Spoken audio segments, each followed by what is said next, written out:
Hi. There have been a good number of Batman shows, but there have been what could kind of be called Batman-related shows, basically Batman spin-offs, sort of.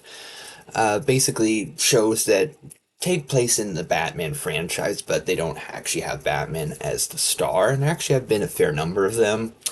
Um, I guess Batman Beyond wouldn't count though, because I guess even though that's not Bruce Wayne as Batman, I guess it's sort of a Batman, and I don't know if that counts. I guess I won't count Batman Beyond. I will say I haven't seen Birds of Prey. I haven't seen that one, so I can't really comment on that one. But there have been other Batman spin-offs that I have seen.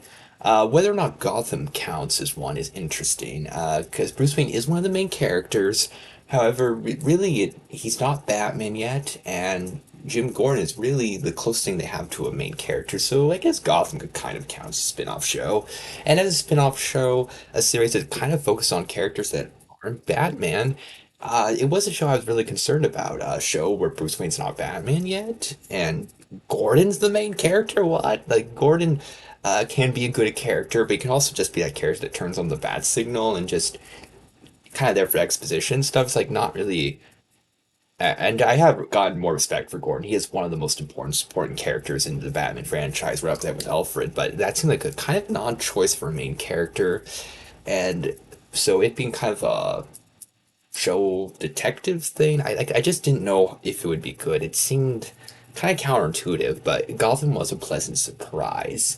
And I'm not gonna say that's perfect or that adapts every single character as well as it could have, or there's some storylines here or there, like maybe some other romance storylines and subplots, maybe not the best, but it was much better than I thought it would be because it really sounded like a bad idea and it worked out. It has a strong take on Gordon. Benjamin McKenzie, really like him as Gordon and as a young Gordon, and it's a very interesting lead character and a bit more of a morally ambiguous Gordon, so it's definitely different. It doesn't really, at least it kind of feels like a different character at times, but it's a very interesting character that's really well played and really well written. So if it's going to be much different, at least it should be interesting, and it is. And Sean Pertwee as an Alfred kind of gives kind of a bit tougher on Bruce Wayne, but he's actually really interesting and still really likable. And he and Bruce Wayne have this sort of good father son sort of bond, and has a lot of really interesting takes on the villains. Hugo Strange being a huge standout. Love BD1's performance. Cameron Monaghan as two different characters who are kind of based on a very popular Batman villain, but kind of aren't that character. It's complicated. But what's not complicated is that Cameron Monaghan is great. That is definitely true. I have no like mixed feelings on that. The Penguin's pretty good. Don't really like how much they change Penguin's design, but the performance and the writing is really strong, and they give a lot of attention to some underrated Batman villains like Carmine Falcone and Sal Maroni, and that's great. Mad Hatter actually gets a lot to do, so Gotham is very good. Again, it's not perfect. Some of the storylines not the best, but it is strong. So that's a good spin-off. The Harley Quinn animated show is a bit of a mixed bag for me. It does have funny moments, but I'm not the biggest fan of it.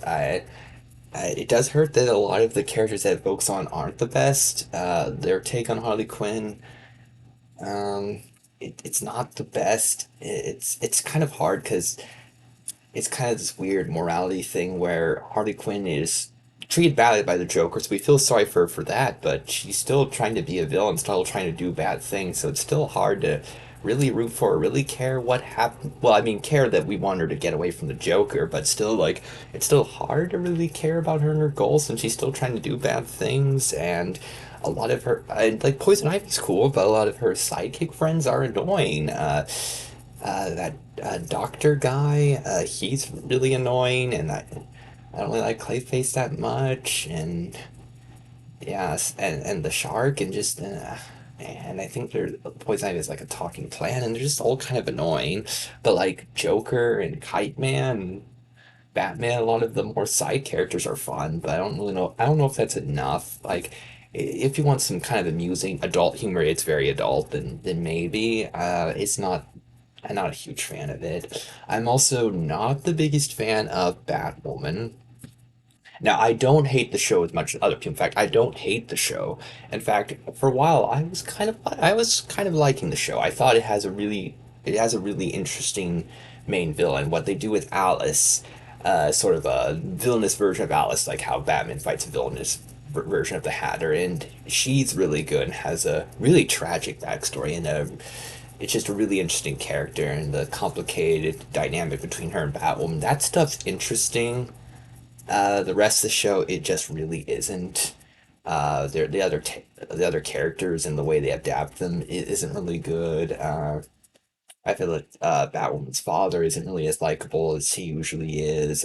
Luke Fox's son, he's been like a really cool crime fighting character in this. He's just kind of a pushover sidekick.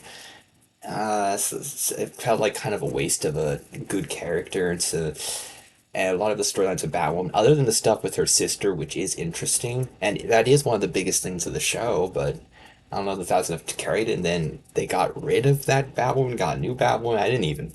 I haven't seen that, so but I just lost interest. Like I watched part of the first season, I was liking it, but it just kind of just didn't really work out. And some CW shows kind of fall apart for me like seasons in, but Batwoman kind of did early in season one. And I still don't think it's a bad show because again, the Batwoman Alice dynamic, that's a big part of the show and I do like that. So there is some good stuff, but I don't know if that's enough to really recommend the show. Like maybe if you're really interested, and again, that's another really adult show. And actually Gotham's really adult. Pretty much all the Batman spin-offs are actually very adult. Well, most of them.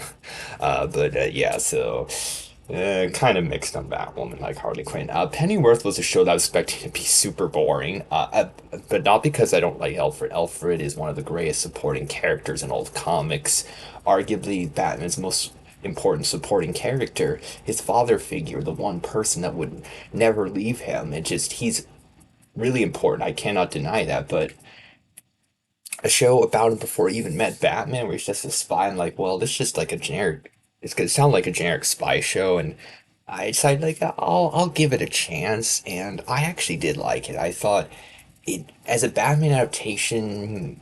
If you think of it as a Batman adaptation, it's I don't know how well it works, but just as a kind of just a cool show, it is kind of fun. It's interesting. It's another very adult show. I like Alfred in the show. Jack Bannon actually does a very good job as Alfred. I do like the performance. They actually have Martha. Martha has a big role. I really like her. And they have some cool villains and stuff. So it's still an interesting show with an amazing theme song. I'm not to say song, but like the music and the visuals that are spectacular in my opinion. So it's a fun action show.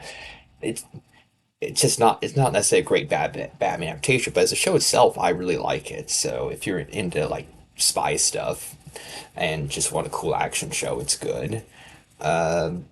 Gotham Knights that lasted one season and most people hated it. I watched it and I did not hate it. I liked it. It is a CW show, although not in the same continuity.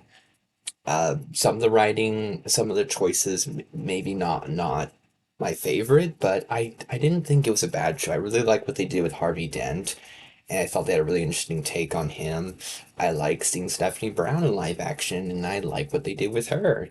And there was some cool stuff. It was kind of this weird thing having it focused on a random new made up character to be Bruce Wayne's son, but I didn't hate that character. I thought he was interesting enough, and Duela Dent was kind of an interesting character. It's not perfect, but I thought it was solid. It had potential, and it did end after one season, so not everything really gets resolved. But the one season that it had was well done. Again, another very adult show, so most people seem to hate it, but I thought it was solid. I did.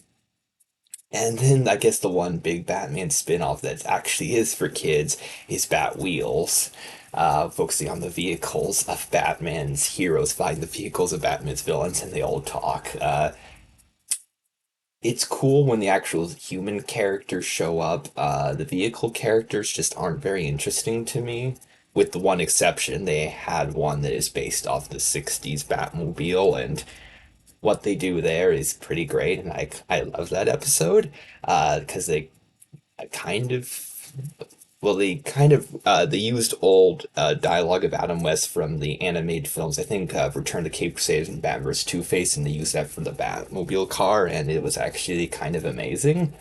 I mean, it's kind of I know I stick it in a chest some people find awkward. I did love that episode, and the vehicle characters, I don't know, it just they're not very interesting to me. I just kind of just want to see the regular Batman characters, and they have Ethan Hawke actually voicing Batman is pretty cool.